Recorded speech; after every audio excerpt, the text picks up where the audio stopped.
भारतीय सिनेमा के हर दौर में विलेंस का अपना एक अंदाज और अपना इतिहास देखने को मिलता है और समय समय पर पर्दे पर नजर आने वाले हर बड़े खलनायक ने फिल्मों के इस क्षेत्र में अपने ढंग से योगदान भी दिया है। प्राण साहब ने जहां इस इतिहास में वर्सेटैलिटी यानी बदलाव को पॉपुलर बनाया, तो वहीं अमरीश पुरी और रजा मुराद ने अपने दौर में इस क्षेत्र को एक रौबदार आवाज देने का काम किया था। इन सब के बावजूद जब भारतीय सिनेमा में खूंखार और वहशी खलनायकों की बात होती है, तो इन बड़े चेहरों से बहुत पहले जो चेहरा हमारे जहन में आता है वो चेहरा है मुकेश ऋषि का।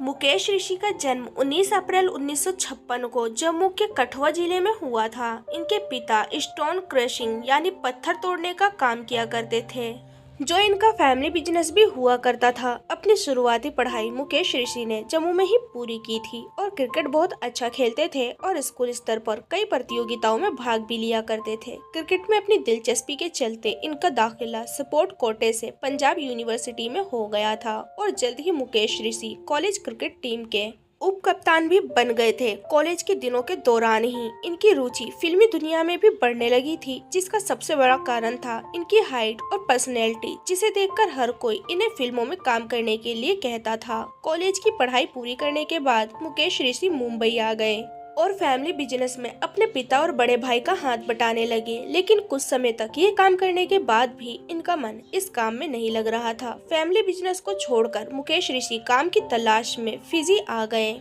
जहां इनकी मुलाकात अपनी कॉलेज के समय की गर्लफ्रेंड कैशनी से हुई, जिनका परिवार फिजी में एक डिपार्टमेंट स्टोर चलाया करता था। मुकेश ऋषि भी उसी डिपार्टमेंटल स्टोर में काम करने लगे और कुछ समय बाद उनकी शादी फिजी में ही अपनी दोस्त कैशनी से हो गई। फिजी में काम करते हुए इन्हें एक कोर्स का पता चला जिसमें मॉडलिंग और रैंप वॉक की ट्रेनिंग दी जाती थी। अपनी कदकाठी को देखते हुए दुकान के बाद मिलने वाले खाली समय का सदुपयोग करने के लिए मुकेश ऋषि ने ये कोर्स ज्वाइन कर लिया। कुछ समय बाद मुकेश ऋषि अपने स्टोर के काम के चलते न्यूजीलैंड आ गए, लेकिन वहां उनका सामना एक नए अनुभव से होने वाला था। न्यूजीलैंड में उन्हें एक मॉडलिंग एजेंसी के बारे में पता चला और अपने शौक को पूरा करने के लिए मुकेश ऋषि वहां चले गए। मॉडलिंग एजेंसी के मालिक ने मुकेश ऋषि की कदकाठी और रैंप वॉक देखकर अगले दिन जब एजेंसी के मालिक ने उन्हें रैंप वॉक के लिए अपने स्टोर से ड्रेस सिलेक्ट करने के लिए कहा, तो वहां मुकेश को अपनी साइज की कोई ड्रेस नहीं मिली और इसलिए उन्हें अपना पहला असाइनमेंट को छोड़ना पड़ा। काम तो छूट गया, लेकिन मुकेश ऋषि को ये भरोसा मिल गया था कि वो मॉडलिंग की दुनिया में कुछ कर सकते हैं और इसलिए न्यूजीलैंड में उन्होंने अलग अलग एजेंसियों के लिए रैंप वॉक करना जारी रखा। 7 साल बाद अपनी बहन की शादी में शामिल होने के लिए वो मुंबई आ गए और यहाँ अपने बड़े भाई से एक्टिंग की दुनिया में काम करने की इच्छा जताई और उनकी अनुमति मिलने के बाद मुकेश ऋषि इस चकाचौंध भरी दुनिया में अपना स्थान बनाने के लिए पहुँच गए। मुकेश ऋषि स्ट्रगल से पहले एक्टिंग के बारे में सब कुछ सीखना चाहते थे और इसलिए उन्होंने रोशन तनेजा की एक्टिंग स्कूल में दाखिला ले लिया और साथ ही डांस मास्टर मधुमती से ट्रेनिंग भी लेने लग गए थे।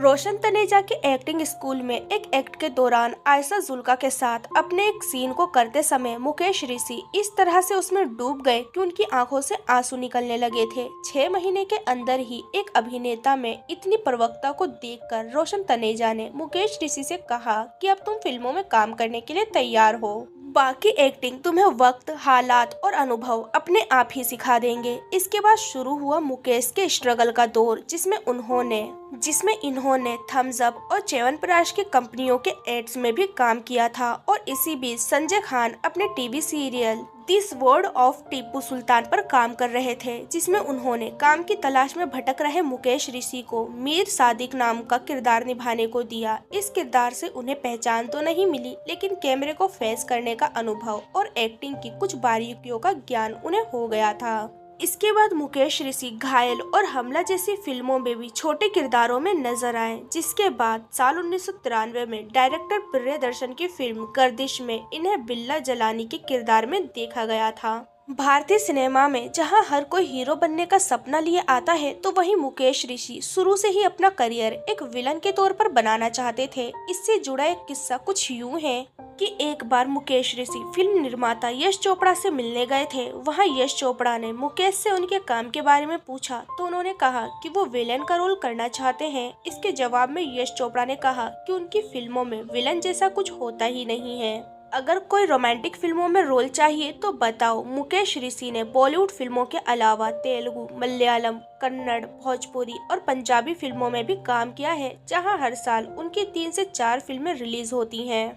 बदलते समय के साथ जब बॉलीवुड फिल्मों में विलन के किरदारों में भी बदलाव आता गया और 21वीं सदी में जब हिंदी सिनेमा में खलनायकों की अहमियत फिल्मों में कम होने लगी, तो मुकेश ऋषि ने साउथ इंडस्ट्री में अधिक काम करना शुरू कर दिया, जहां विलन आज भी वैसा ही है जो 80 और 90 की बॉलीवुड फिल्मों में हुआ करते थे। 2010 में आई computer animated film Ramayana the epic में हनुमान का किरदार निभाने के बाद मुकेश ऋषि खिलाड़ी 786 और फोर्स में भी नजर आए थे। हालांकि बॉलीवुड फिल्मों में आज भले ही मुकेश ऋषि को ज्यादा काम नहीं मिलता है, लेकिन अपनी अदाकारी में साउथ इंडस्ट्री में अभी भी वो एक सुपरस्टार के तौर पर देखे जाते हैं। 100 से ज्यादा फिल्मों में काम करने वाले मुकेश ऋषि के सबसे यादगार किरदार की बात करें तो साल 1998 में आई फिल्म गुंडा में बुल्ला का किरदार आज भी सबको याद है। वेल दोस्तों, आपको हमारी स्टोरी कैसी लगी हमें कमेंट सेक्शन में कमेंट करके जरूर बताएं, और अगर वीडियो पसंद आई हो तो वीडियो को लाइक करके चैनल को सब्सक्राइब करना ना भूलें।